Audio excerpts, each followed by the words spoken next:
Okay, hello. Name's Kevin. Hope everybody's doing well. I'm gonna start making some YouTube videos. Nothing too special. Uh, a little bit about the background is I'll explain that in another video. I'm actually recording some stuff out of order. This will probably be the first video I upload, just to be honest. And then I got like about 2 weeks of backlog videos I'm gonna upload here shortly. Um, I didn't mind the sound. Anyways, there we go. There you go. I didn't expect there to be sound there. Anyways, it's come out in the news that Nintendo's releasing a Plus service with its online. I haven't followed that too much, but I did notice on Twitter and some other outlets that people are sort of upset that Nintendo's sort of price gouging. So that's gonna be I'm gonna talk about and to give my own opinion. It might not be right. I'm hardly am, but we all got our own opinions, right? Um, so if you follow my stream that I do, I tend to, I guess, bash on Nintendo for not having sales. Um, you know, I think a good example of that is the new Zelda game. I'm trying to remember the version of it. Breath of the Wild. Breath of the Wild. I've been looking to actually play that again, but I'm a Switch here. I bought that originally on the Wii U, and unfortunately, the lowest price I've ever seen for the Breath of the Wild on the Switch has been like $40. Just and that version's without the DLC. So we got probably a 4-year-old game, and we still can't get a good price on it. It's unfortunate, I think. Um, so I noticed that sort of carries over to much of their other products though too.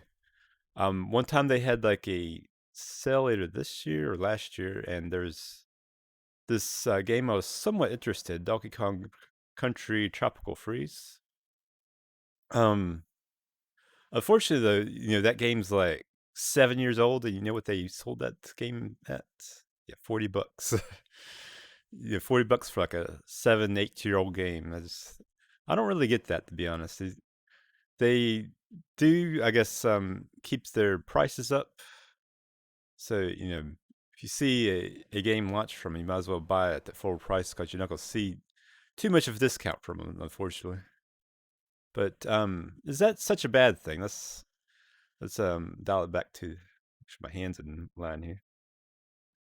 Let's dial back. Is that such a bad thing, you think? I'm actually not too sure it is, to be honest. And that's mostly because you got to look at the competition, what they're doing. Blizzard Entertainment, for example, they put WoW token in their games, which is more or less, I'd say close to pay to win. They put a lot of gold sinks in the game, especially when you get into raiding. Apparently it could cost 10K a raid night or something like that in WoW.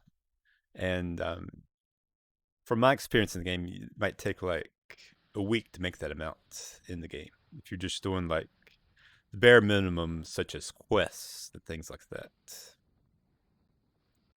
Um, so yeah, WoW's got WoW token.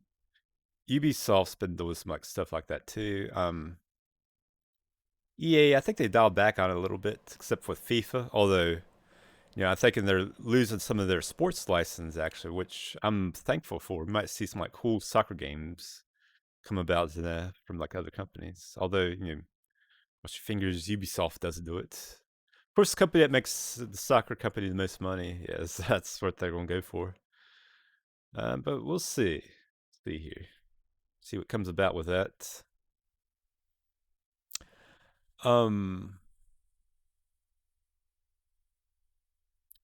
So yeah, a lot of companies are doing really shady things to get into some of these free to play games. I'm actually sort of for those games, somewhat doing that stuff though, because it's free to play. You know what you're getting into. Past Exile, for example, I spent maybe $70 on the game so far, just buying storage tabs. I I support it though because I really put a lot of time in that game, and it's something that I like to support the development of, and that's and I guess in the past, played subscription-based MMOs, and I like having a game where you just purchase an element of the game outright, and it carries over the future elements of the game, and yeah, that allows me, to make an initial purchase and actually come in the game without having like the subscription service later hold me back not wanting to play it because I'm not gonna put too much time into it that month. So yeah, back to Nintendo. You know, I don't agree with how they price things, to be honest. They never have a sale. However, look at what everybody else is doing. It's much worse. uh, I think Nintendo can do better.